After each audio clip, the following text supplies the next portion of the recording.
जी इस मूर्ख को तो यह भी पता नहीं कि बिचौली एक राज्य नहीं बल्कि मेवाड़ का एक हिस्सा है और अभी ये अपने राजा के सामने खड़ा है। अरे कहाँ के राजा? कैसे राजा? जिस राजा ने इतने वर्षों तक बिजोलिया की धरती पर पांव तक नहीं रखा, उसे कैसे मान ले हम अपना राजा? हम यहाँ केवल इतना कहने आए कि यदि मेवाड़ बिजोलिया की सुरक्षा कर सकता है तो करे, अन्यथा हम स्वयं ही सक्षम हैं।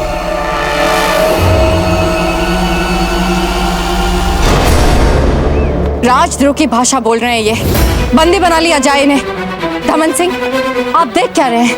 बांधिए इन्हें। रुकिए धमन सिंह, पहले हम सुन तो लें कि ये कहना क्या चाहता है। आखिर ऐसा कौन सा संकट आ गया है बिजोलिया पर? राणा जी, आप मेवाड़ नरेश हैं। एक राजद्रोह की भाषा बोलने वाले की कोई बात नहीं सुननी चाहिए। तुरंत इस आदमी को बंदी बना लिया जाए। रावत जी, कोई गलत बात कह रहे हैं हम।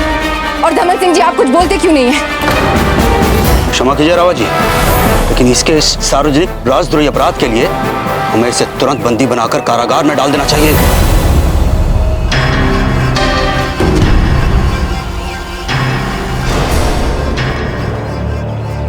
यदि हमें पता होता कि यहाँ बहरे बैठे तो हम अपनी बात सुनाने यहाँ आते ही नहीं। बहुत हो गया। हमें पहले ही धीर भाई जी की बात मान लेनी चाहिए थी। बंदी बना लो इस राजद्रोही को तुरंत।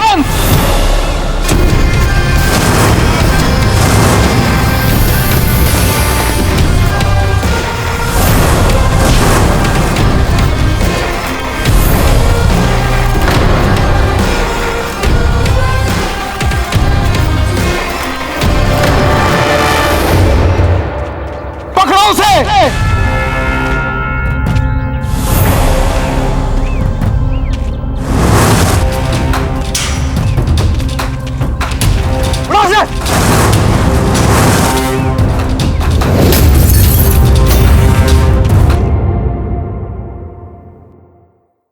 अब चांद भाई सब बिल्कुल ठीक है। बाबूजीराज, ठीक तो होना ही था इन्हें। क्यों? अपने घाव देख रही हैं आप? इन्हें ये समझे कि ये अपने भाई को जीतने वाले किसी बड़े युद्ध से मिले घाव है और वो युद्ध आप जीत चुकी हैं। वैसे आपने इतना साहस पाया कैसे? दादा भाई, आपको ऐसी स्थिति में देखकर हमसे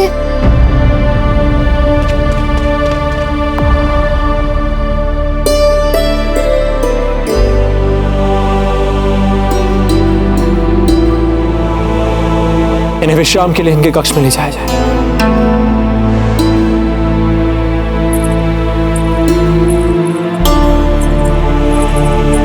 बाबूजीराज, अब आपके घाव भी हमें औषधियुक्त द्रव्य से धोने दीजिए।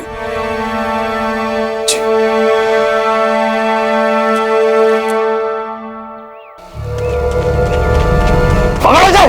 कहां जाओगे पता?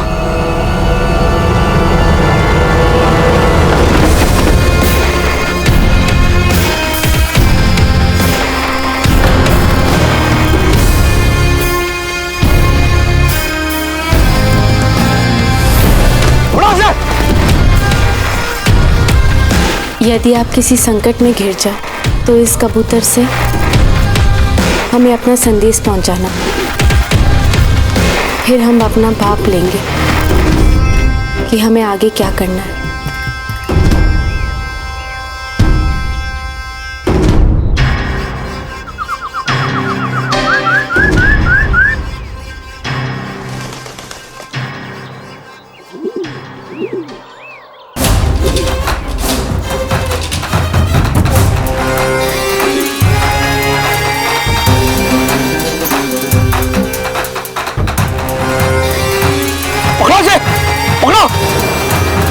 पकड़ो इसे।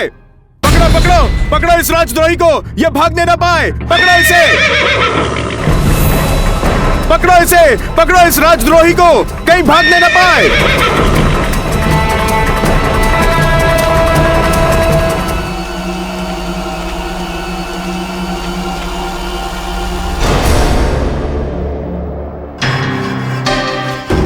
बिजोलिया का एक नागरिक राणा जी के इतने निकट आ गया।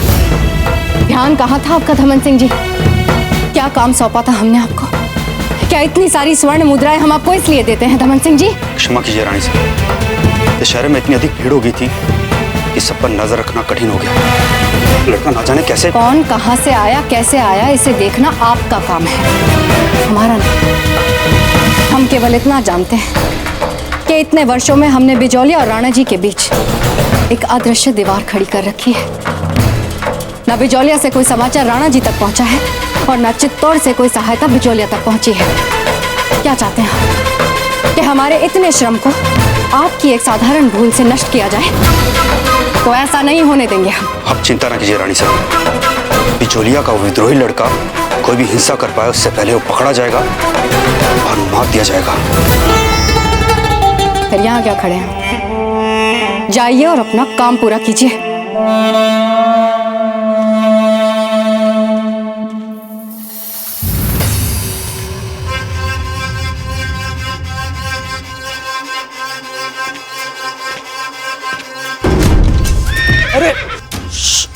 अरे सुनो, शांत हो जाओ। यदि तुम शांत नहीं हुए तो हम तुम्हें लेकर चित्तौड़ से भागेंगे कैसे? और यदि हम चित्तौड़ से नहीं भाग पाए तो जीजा बिजोलिया से यहाँ आ जाएंगी हमारी सहायता करने। इसलिए कह रहा हूं मित्र, इस संकट की स्थिति में हमारी सहायता करो। कृपया शांत हो जाओ। चलो हमारे साथ, चलो चलो। हम तुम्हें पाताल लोक नहीं लेकर जा रहे, बिजोलिया लेकर जा रहे हैं। चलो ना मित्र।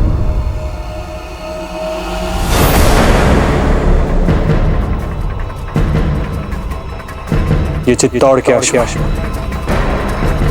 किसी की भी मीठी मीठी बातों में नहीं है।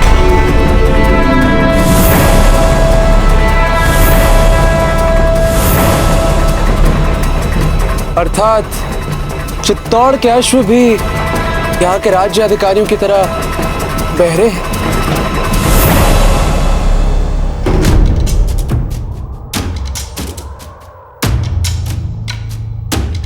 राजद्रोही पकड़ा गया है। पकड़े जाने के बाद भी इतना आत्मविश्वास, इतना घमंड। यदि हम जैसे निर्भीक नागरिकों को यहाँ राजद्रोही कहने का चलन चल पड़ा है तो हाँ, है हम राजद्रोही। तुम्हारी अनर्गल बातों के लिए हमारे पास समय नहीं है। साफ साफ बताओ, तुमने क्या राजद्रोह किया है? तुम जैसे एक साधारण से अश्व रक्षक के प्रश्नों का उत्तर क्यों दे भला?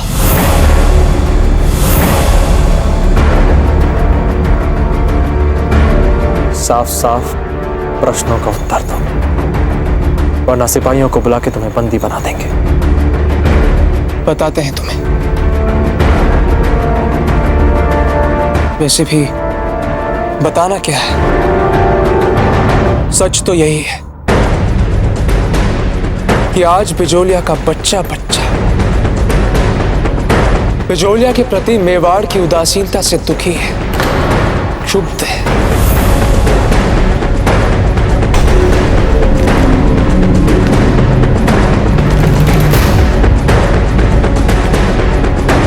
मेवाड़ की उदासीनता?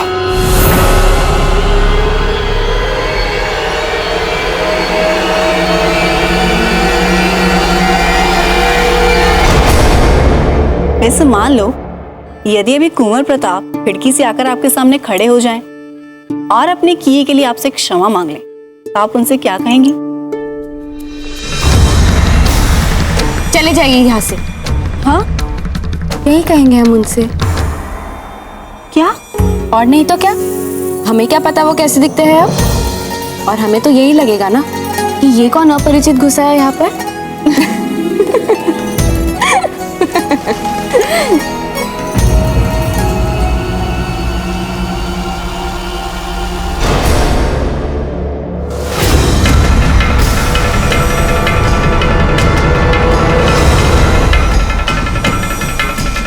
भगवान, लता का संदेश वो संकट में है। इसका मतलब हुकुम ने सहायता देने से इनकार कर दिया। दीपू, हमें तुरंत चित्तौड़ जाना है। जाकर सारी आवश्यक तैयारियां कीजिए। जी भाई साहब।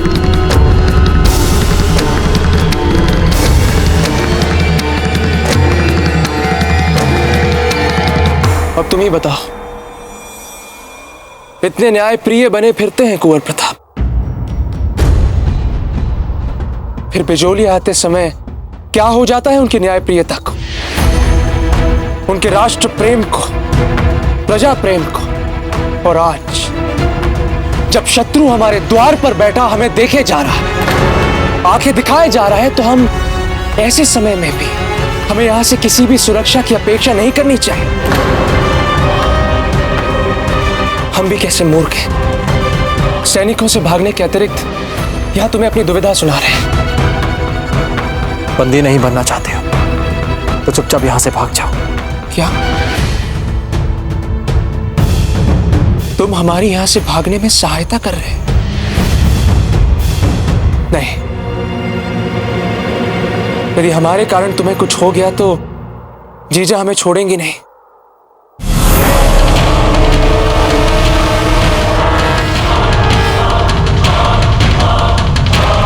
अगर ऐसी बात है तो अपनी जीजा से कह देना कि कोई हमें यहां हाथ तक नहीं लगा सकता।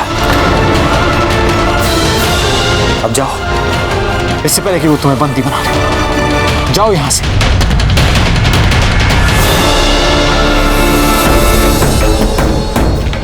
अपने सिपाहियों से कहिए उसे जाने दे।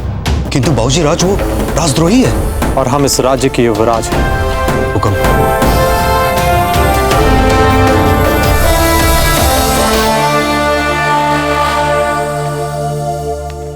जब भी बिजोलिया की बात सामने आई है, उसने सदा हमें मर्मांतक पीड़ा ही पहुंचाई है।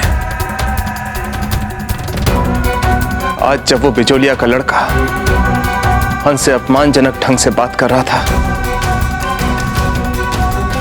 तो हमें वो दिन याद आ गया जब हम अपने प्रिय मित्र के अंतिम दर्शन करने गए थे। चाहिए और मेवाड़ के राजा को पूरे आदर और सम्मान के साथ यहां से बाहर जाने का मार्ग दिखाइए। और ध्यान रहे किसी प्रकार की कोई कमी नहीं रहनी चाहिए इनके सम्मान। और वहां हंसाबाई जी ने हमारा अपमान कर दिया था।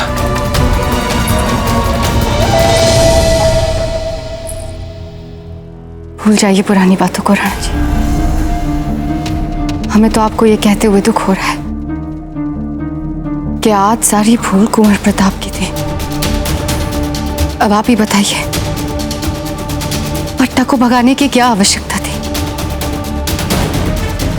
राजद्रोही के साथ तो कठोरता दिखानी पड़ेगी ना। पट्टा बिजोलिया से आता है तो उसके अपराध क्षम्य हो गए, ऐसा तो नहीं हो सकता। आप जानते हैं ना कि राजद्रोही होता है।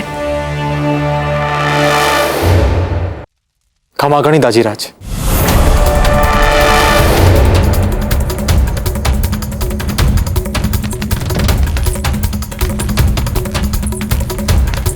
कुंवर प्रताप, हम आपसे जानना चाहते हैं कि एक राजद्रोही को भगाने में सहायता कर आप क्या सिद्ध करना चाहते हैं? क्या आप जानते नहीं हैं कि बिजोलिया का मेवाड़ से अब कोई नाता नहीं है?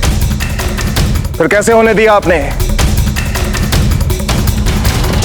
बहुत बड़ी भूल करने जा रहे हैं आप चित्तौड़। एक बार फिर अपमानित होना चाहते हैं क्या? अरे पत्ता कोई तो छुड़वाना है। ये कार्य तो हम राजनीतिक स्तर पर भी सुलझा सकते हैं ना। इसके लिए आपको वहां जाने की कोई आवश्यकता नहीं है। माँ, बात केवल फत्ता की नहीं, बात हमारे स्वाभिमान की है। बिजोलिया की सहायता के लिए जिसे हमने वहां पर संदेश लेकर भेजा था, उस पर आक्रमण करके उन्होंने हमारे स्वाभिमान पर आक्रमण किया है। बिजोलिया के स्वाभिमान पर आक्रमण किया है। जिस चित्तौड़ ने आपसे आपका सब कुछ छीन लिया, जिस चित्तौड़ के कारण आपकी मां विधवा हो गई, उसी चित्तौड़ के राजा के सामने हाथ फैलाएंगी आप? क्या कहेंगी? यही ना कि चित्तौड़ की बहू बिजौलिया के एक वीर पुत्र के लिए आपसे दया की भीख मांग रही है। देख लीजिएगा, पता तो स्वयं इस याचना का विरोध करेगा। अब देख लीजिएगा। चुप क्यों है कुंवर प्रताप? उत्तर दीजिए, हमें स्पष्टीकरण चाहिए आपका। तजीराज, हमने सुना कि आपने उस लड़के को राजद्रोही घोषित कर दिया क्योंकि उसने बिजोलिया को एक राज्य कह दिया था। बिल्कुल। उस लड़के की हिम्मत कैसे हुई? क्या उसे यह नहीं पता था कि बिजोलिया मेवाड़ का एक अभिन्न अंग है? आपने अभी जो बातें कही उससे तो कुछ और ही आभास हो रहा है हमें। कहना क्या चाहते हैं आप? मतलब हम भी तो यही कह रहे हैं इतनी देर से कि बिजोलिया से हमारा कोई नाता नहीं। बिजोलिया का सदस्य, बिजोलिया की समस्या, बिजोलिया का राजद्रोही, जबकि वो लड़का, वो तो बिजोलिया का राजद्रोही है ही नहीं और ना ही वहां की जनता। जब बिजोलिया मेवाड़ का अभिन्न अंग है तो फिर वो हमारी प्रजा है, मेवाड़ की प्रजा है। अगर प्रजा किसी कारणवश हमसे रूठ जाए, अगर वो अपने राजा से किसी कारणवश कोई शिकायत करे तो उनसे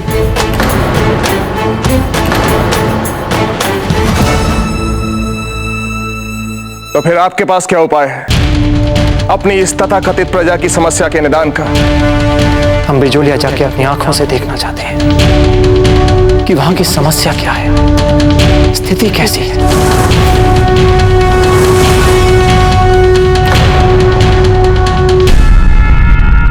हम बिजोलिया जाके अपनी आंखों से देखना चाहते हैं कि वहां की समस्या क्या है, स्थिति कैसी है।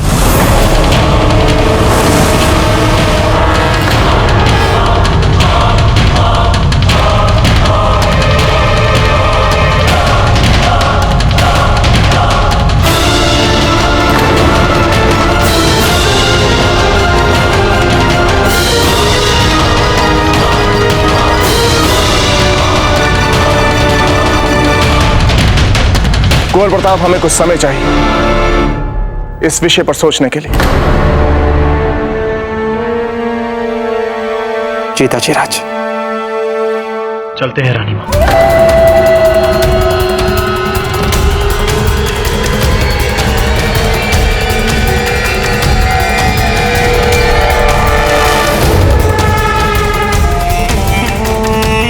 हमें कुंवर प्रताप को रोकना होगा, वरना हमारे इतने सालों का बना बनाया खेल समाप्त हो जाएगा। हम वहां पर चित्तौड़ की बहू बनकर नहीं, बल्कि मेवाड़ की बेटी बनकर जा रहे हैं मां, क्योंकि आज भी बिजौलिया मेवाड़ का ही अंग है। भले ही हम वहां के राज परिवार में बहू बनने के अधिकार से वंचित हो चुके हो, पर मेवाड़ की प्रजा के नाते हम अपने नागरिक अधिकार तो उठा ही सकते हैं ना। और अपमान सहने के बाद भी आपने बना ही लिया है चित्तौड़ जाने का अपना मन।